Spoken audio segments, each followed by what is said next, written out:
E aí, seus bonitos, tudo certo? Espero que sim. Vamos começar mais um Noite de Quinta. Hoje vai ser um pouquinho mais curtinho, mais rapidinho. Vim aqui hoje para responder algumas perguntas. Estou lançando tanta coisa ultimamente, né? Que as pessoas me fizeram, uma penca de perguntas que eu separei aqui. Algumas delas eu já respondi diretamente, outras eu guardei, porque acho que pode ser a dúvida de muitas. Então, vamos lá. Vamos esclarecer todos os pontos. Eu só não sei se eu coloquei o celular num lugar bom aqui, que hoje eu não tô em casa. Vou fazer daqui mesmo. E não sei se tá muito legal. Se alguém entrar ao vivo, já me dá esse toque. Se não, depois a gente vê, tá bom? Já peço perdão por isso. Mas vamos lá. Primeira pergunta dessa série que eu separei aqui para vocês. O que é o ensaio terapia? Boa porque eu já respondi isso em alguns posts, mas talvez não tenha ficado tão claro. Fiz também uma live com a Super Vanessa Mendonça, falamos bastante sobre isso, mas realmente não é uma coisa muito simples de se explicar. Então, vamos embora lá. O ensaio terapia, ele nasceu de uma observação que eu fiz, né? Ao longo dos ensaios fotográficos que eu vim realizando desde 2020, os ensaios foram virando sessão de terapia. As pessoas se abrem, me confidenciam problemas, me pedem ajuda, ou durante uma conversa, oi Ana, tudo bem? Durante a conversa, às vezes as pessoas me contam, me pedem, me esclarecem algumas coisas. O ensaio, às vezes, por si só já é terapêutico. Então, nasceu daí. Só que, durante os ensaios fotográficos, e por que isso tudo aconteceu, eu estudei psicanálise para oferecer realmente um trabalho bem segmentado e bem, vamos dizer assim, um trabalho bem feito, um trabalho bem pensado a respeito da terapia. Então, como é que ele funciona? Na verdade, ele funciona como uma terapia convencional, tá? Terapia psicanalítica, baseada principalmente em o terapeuta, no caso eu, ouvir a pessoa que está, o paciente, a pessoa que realmente está passando por alguma determinada situação que precisa de apoio psicológico, apoio terapêutico, tá? Então ele se baseia principalmente nisso, na psicanálise. E a fotografia é usada como uma ferramenta dentro desse processo. Geralmente, a fotografia pode ser muito bem utilizada em processos que envolvam problemas com a autoimagem. Então vamos pensar aqui uma pessoa que não aceite sua própria imagem, sua fisionomia, o passar da idade, rugas, qualquer coisa a respeito da sua própria imagem que não seja bem aceita por você, pode ser tratado no ensaio terapia, através das técnicas da psicanálise junto com as técnicas de fotografia, uma combinação, tá? Vai ser sempre assim? Não, tudo vai depender mesmo do que a pessoa precisa, né? Muitas vezes ela pode vir fazer a terapia comigo tendo apenas a necessidade de tratar algum aspecto da sua vida que não tem nada a ver com a sua imagem. Mas de alguma forma a imagem sempre vai ajudar. Quando a gente fala, por exemplo, que você é uma pessoa merecedora, uma pessoa bonita, uma pessoa interessante, às vezes a gente precisa mostrar isso através da imagem, através da fotografia. Lembrando o que eu falo sempre. A fotografia feita através de um ensaio fotográfico será sempre o olhar do outro sobre você, será sempre uma surpresa. Você pode fazer um ensaio fotográfico com o fotógrafo A, o fotógrafo B, o fotógrafo C, a Daura, enfim. Com 10 fotógrafos você vai ter 10 resultados diferentes. Você vai ter 10 surpresas, 10 possibilidades, tá? Ah, mas é lógico, cada um se eu fizer num lugar, não é isso. A técnica pode ser parecida, o ambiente pode ser o mesmo, mas só de você estar sendo retratado por pessoas diferentes, você já vai ter resultados diferentes, tá? Então já fica a dica aqui, quem nunca fez o ensaio já vai pensando. Mesmo que não seja ensaio terapia, e daqui a pouco eu vou falar sobre isso, tá? Mas o ensaio terapia é isso, é um processo terapêutico psicanalítico que usa, além das ferramentas da psicanálise, a fotografia como ferramenta de apoio, tá? E como que isso se desenrola, como toda a terapia vai se desenrolar de acordo com o tema proposto, com o problema que a pessoa traz, com a forma como a gente vai encontrar no momento da terapia de tratar do assunto, tá? Então vai ser diferente para cada pessoa, não vai ser igual para todo mundo. Belezura? Então, quem quiser experimentar, já entro na pergunta seguinte. É caro? Não. Provavelmente não. É certo que daqui a pouco, daqui um X tempo que eu já tenho programado, o valor do ensaio terapia vai ser o mesmo das terapias convencionais que a gente vê, das sessões de terapia psicanalítica. Mas hoje, e por um tempo determinado, a sessão de ensaio terapia, a sessão da terapia comigo, onde eu uso a fotografia como ferramenta, custa R$ 99,90. É um valor promocional, sim. É um valor promocional porque eu estou agora em março inaugurando um espaço novo, então eu vou fazer uma farra no meu perfil para chamar você, para convidar, para te falar, olha, compartilha, chama os amigos e tal, para você experimentar como funciona o ensaio terapia, tá bom?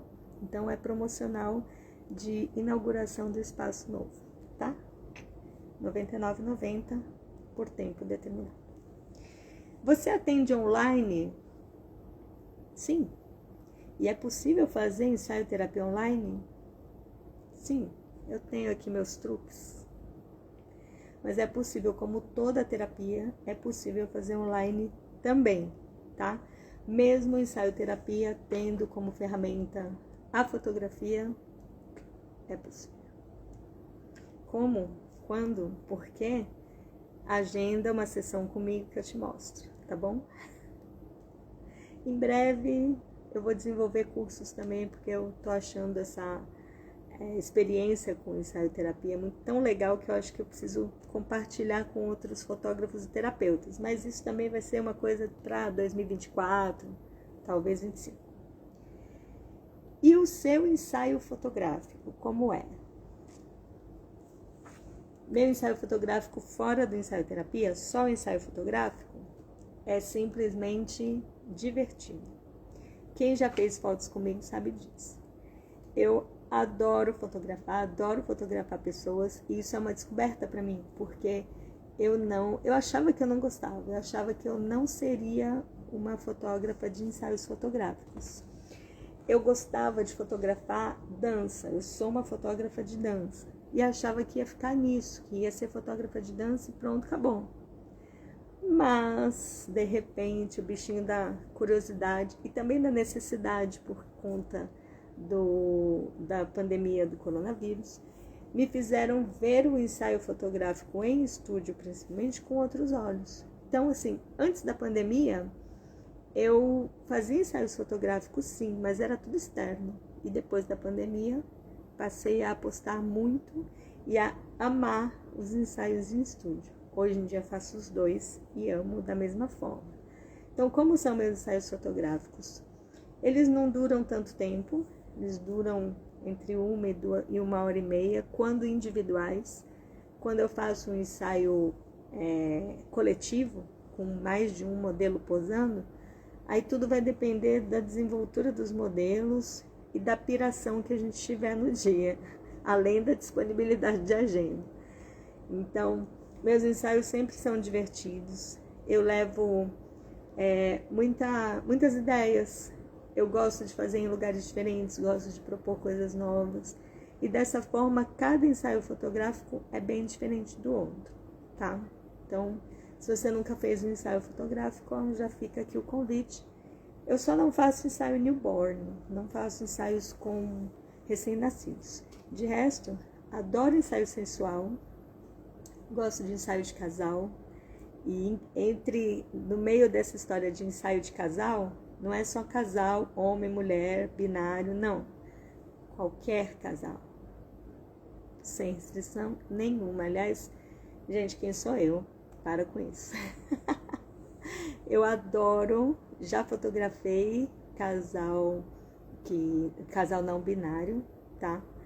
Não vou falar aqui qual era a segmentação da pessoa nem nada, porque eu não lembro. Oi, Cíntia, tudo bem? Mas eu já fotografei casais não binários e achei muito divertido, gosto, aprendo sempre, tá? E aí tem mais uma pergunta aqui, olha. Dia 2 de março você vai lançar uma aula de quê? Boa! Dia 2 de março eu vou dar um super aulão gratuito, tá bom? Vai ser através de uma outra ferramenta, não vai ser aqui no Instagram. E qual vai ser o tema principal? O tema principal tá na minha bio, é da frustração à realização, o caminho da heroína. Do que se trata isso? Gente, ó, desde 2020 eu venho trabalhando com os ensaios fotográficos, idealizei o ensaio terapia, estudei psicanálise e toda essa questão envolvendo mulheres e outros grupos foi me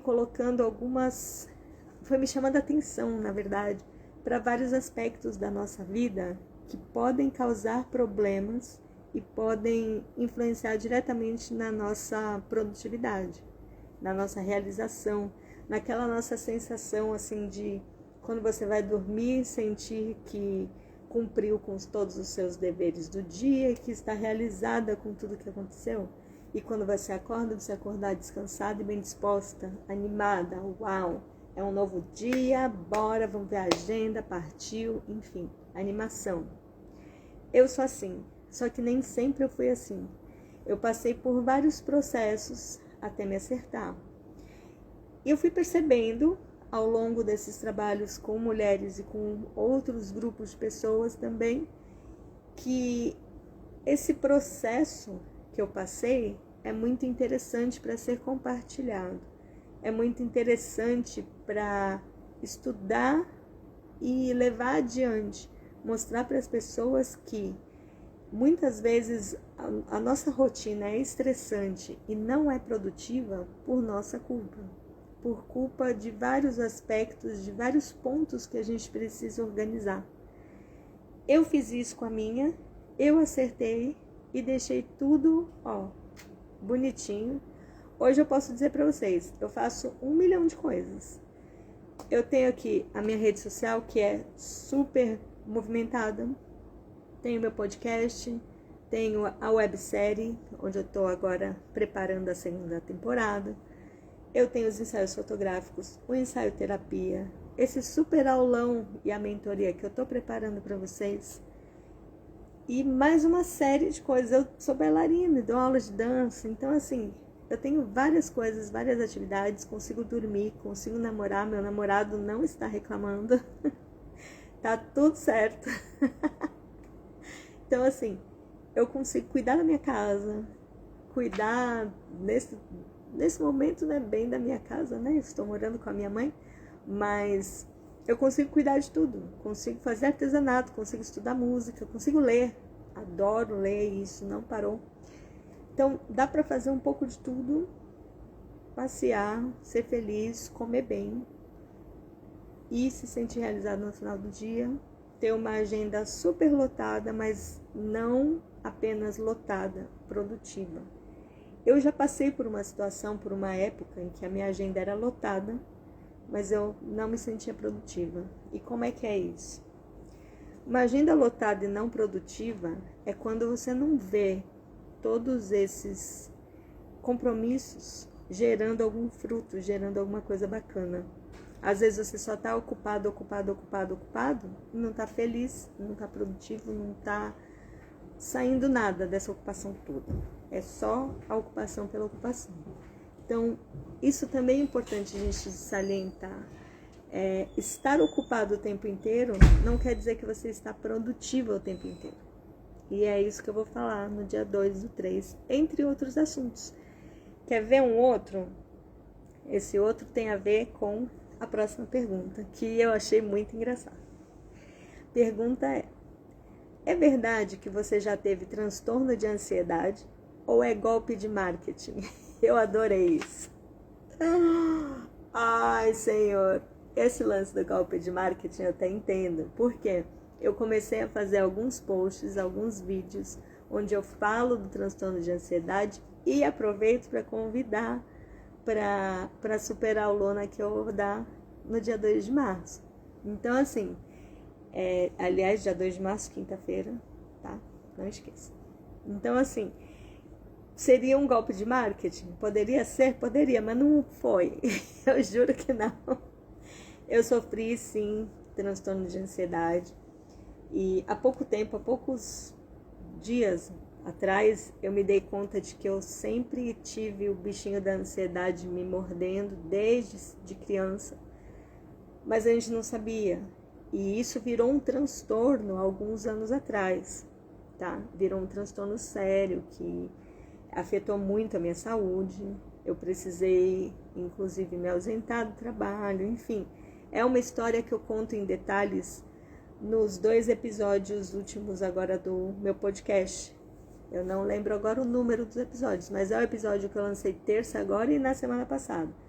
São 2 episódios que tratam da ansiedade e onde eu falo como foi o processo e como foi que eu dei conta dele. Então, a ansiedade, no meu caso, não é um golpe de marketing. Aconteceu de fato, eu tive sim. Hoje em dia eu mantenho ela sob controle. Não consigo afirmar para vocês, inclusive depois de estudar psicanálise, eu não tenho como precisar assim que a ansiedade está curada, está finalizada. Não, mas eu tenho noção de que ela está sob controle. Meninas, beijo. Então eu, nesse super aulão do dia 2 do 3, eu também vou falar sobre isso, de como foi esse processo. Mas quem quiser dar uma chegadinha no meu podcast, nos stories, eu compartilhei o link do episódio dessa semana. Depois da apresentação dessa live, eu vou compartilhar de novo o link dos 2 episódios que falam da ansiedade, tá bom? E bora lá. Você dá aula de dança para iniciantes? Sim, claro. Eu dou aula de dança para iniciantes, tanto balé clássico quanto dança do ventre, tá? Dança do ventre, inclusive, eu dou aula de iniciante e básico. Não dou aula para níveis superiores. No estúdio onde eu dou aula, quem dá aula para nível intermediário e avançado é a Lili Haná, tá bom? E eu conheço também outras professoras maravilhosas, como a Sara Ramos, que está aqui, linda, maravilhosa, incrível. Façam aula com ela também, tá, gente? Aliás, tem muito essa coisa de, na dança do ventre, você, não só na dança do ventre, em outras modalidades também, mas na dança do ventre é bem importante isso, fazer aula com professores diferentes, porque os estilos variam bastante e isso é muito enriquecedor para a sua bailarina, para a bailarina que você pretende ser, tá? Então, sim, eu dou aula para iniciantes. E quem são as pessoas iniciantes? Pessoas iniciantes são as pessoas que nunca dançaram na vida, nunca se mexeram. Se colocar a música, a pessoa vai mexer mais o dedinho do que o corpo. É essa pessoa. Sabe aquela pessoa que não sabe qual é a direita e qual é a esquerda? Tá indo todo mundo para um lado e ela para o outro? É de você que eu tô falando. Bora dançar. Faz Photoshop nas fotos? Não, jamais. Eu vou ser bem sincera com vocês. Photoshop, Lightroom e outros programas de edição, eu estudei, tenho material e não uso. Vou ser bem sincera, tenho livros, tenho certificado, mas eu não tenho nem o programa instalado mais no computador. E eu não quero, tá? Então já aconteceu, por exemplo, de algumas curadoras de arte me falarem, olha, você precisa. Não. No trabalho que eu tô fazendo hoje, nesse trabalho que eu faço de elevação da autoestima através da imagem, eu nem posso pensar em usar Photoshop nas pessoas. Não faz sentido.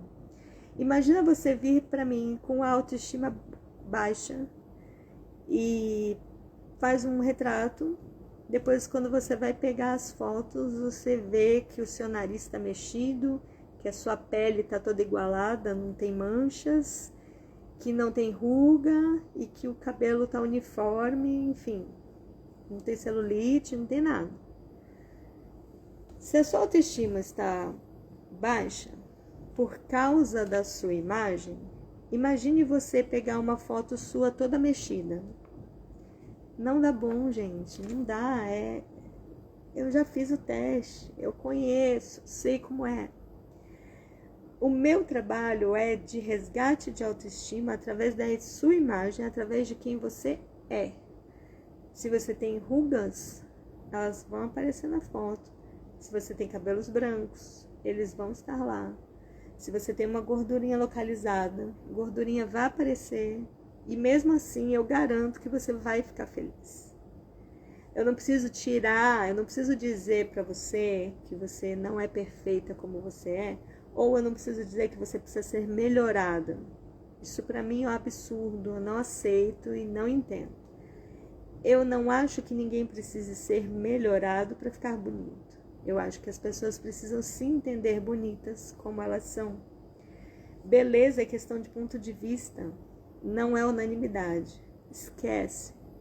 Existem pessoas lindas no planeta, maravilhosas, que outras pessoas olham e falam, eu não vejo nada demais. Eu poderia listar aqui uma penca, mas hoje eu não quero polêmicas. Mas eu conheço pessoas que se eu disser, por exemplo, nossa, olha que homem bonito, pode ser que uma amiga minha do lado diga, achei meio sem graça. Pode e acontece sempre. Então, pra mim ele é bonito, pra ela não. Se esse homem tiver com algum problema de baixa autoestima, talvez ele esteja se enxergando de um ponto de vista que não o deixe bonito. Do meu ponto de vista que ele fica bonito, eu mostro e ele pode ter uma outra ideia. É assim que eu trabalho. Então, sem Photoshop. Mas se eu quiser mexer na foto, mexe, gata, mexe, gatinho, mexe. A partir do momento que eu te entregar, são tuas, tu faz o que tu quiser, tu faz colagem, tu recorta, tu monta, tu coloca um olho desse tamanho, tu faz o que tu quiser, tua. Eu não vou mexer. Estamos combinados? Outra perguntinha. Como você consegue fazer tanta coisa e não se perder? Essa também foi engraçada e foi uma amiga minha que fez. Por que eu deixei essa pergunta aqui? Essa pergunta, na verdade, ela me fez no WhatsApp, no meio de uma conversa, nada a ver. Mas eu achei interessante colocar por causa da aula do dia 2 de março. Eu realmente faço muita coisa, muitas coisas bem diversas. Mas eu não me perco hoje, porque eu organizei bem a minha agenda, porque eu tenho prioridades e porque a cada mês e a cada semana eu tenho assuntos definidos para tratar. Então, eu não misturo em reuniões e compromissos externos, e eu não misturo as coisas de uma forma que eu fique louca na rua andando para lá e para cá, por exemplo. Se eu tiver que ter um dia de fazer serviços na rua, eu vou alinhavar eles de um jeito que eu não fique alucinada, que eu consiga, por exemplo, almoçar e jantar. Beleza? Até aí estamos entendidas. Essa é uma das dicas que eu dou, tá? Dá para fazer 1 milhão de coisas, dá para inclusive viajar para outra cidade. Às vezes eu tenho compromissos em São Paulo. Dá para encaixar um trabalho em São Paulo e voltar e não ficar alucinada lá, pensando, meu Deus, eu preciso voltar, eu tenho que dar aula, eu tenho que fazer não sei o quê. Não. Organizando bonitinho, certinho, deixando uma agenda enxuta, dá certo. E essa agenda enxuta, vocês já viram que eu já falei aqui 1 milhão de coisas que eu faço. Dá para fazer tudo, desde que você organize cada coisinha dentro do seu quadrado, né, Paty? Beijo. Então, organizando tudo direitinho, tudo cabe, tá? Teve épocas já, alguns dias, por exemplo, algumas semanas do ano passado, que eu realmente misturei tanto as coisas que eu parei e falei, Jesus, estou tonto e não sei para onde ir. Parei, sentei e reorganizei. Sentei, reorganizei, vi o que era prioridade, vi o que não era prioridade, o que poderia ser deixado para depois, o que não ia dar em nada se eu fizesse naquela hora. Fui organizando e as coisas foram se encaixando. E hoje eu consigo ter uma agenda com muitas atividades, mas bem equilibrada, tá? Dia 2 eu vou falar sobre isso? Sim, também. Outra pergunta que me fazem direto. Você dá aula de fotografia também? Sim. Eu não dou aulas regulares de fotografia. Eu não tenho um curso de fotografia online, por exemplo, em nenhuma plataforma. Ainda não tenho um curso no Hotmart, por exemplo, que é uma plataforma bacana de curso, mas pretendo, tá? Mas eu tenho alguns cursos, sim, tenho workshop. Os workshops normalmente são individuais, tá? Então, dá para organizar, agendar e a gente fazer, por exemplo, saídas fotográficas. Tenho alguns projetos para esse ano de viagens fotográficas. Então, fiquem de olho sempre nos meus stories e no feed, que eu vou lançar tudo por aí, tá bom? Não tenho visto fotos de ensaios. Você parou? Não, não parei não. Os ensaios continuam, sim. É que eu preciso de um direcionamento. Então, mesmo quando eu faço posts sobre ensaio-terapia, são fotos de ensaios fotográficos que eu estou usando, tá? Não são fotos de ensaio-terapia. Aliás, eu não vou identificar as pessoas que fazem terapia. Não há necessidade. As pessoas que fazem terapia e ensaio-terapia vão se misturar, vão ser todas apenas modelo no meu feed, tá? Então, tem muita coisa acontecendo, muita foto nova, muita coisa realmente para ser trabalhada ainda, mas eu continuo fazendo os ensaios, sim. Inclusive, uma outra pergunta, e o projeto #EuSou? Sim, ele continua. Continua e vai continuar por um longo tempo. Ele não é o meu foco principal hoje, mas ele continua. Hoje, que eu digo, é hoje mesmo. Hoje é dia 23 de fevereiro. Olha, um dia cabalístico, em 23/2/23. Sensacional. Então, nesse dia, 23/2, posso afirmar para você, não estou hoje trabalhando o #EuSou, mas ele vai continuar durante o ano e durante o ano que vem o outro. Tenho algumas ideias para trazer ele com mais força esse ano, tá bom? Isso vai acontecer aí nos próximos meses. Fiquem de olho que ele vem com novidade, tá? Mas eu continuo fotografando as maravilhosas e incríveis mulheres negras, sim. E as exposições? Essa é a última pergunta. E as exposições? Continuam também. Tenho já alguns projetos, algumas datas, algumas coisinhas para lançar nesse ano. Vai acontecer e eu vou avisando vocês por aqui. Tudo que está para acontecer, tem muita coisa. Eu estou fazendo muita coisa e tem muita coisa nova também para sair. Então, fiquem de olho por aqui. A maioria das perguntas que vocês fizeram estava tudo relacionada a essas novidades que eu estou trazendo. Então, o projeto EuSou continua e vai voltar com mais força. Teremos exposições esse ano. Tenho espaço novo, onde eu vou atender ensaio-terapia presencial, tá? E também terei novas aulas de dança, novos horários.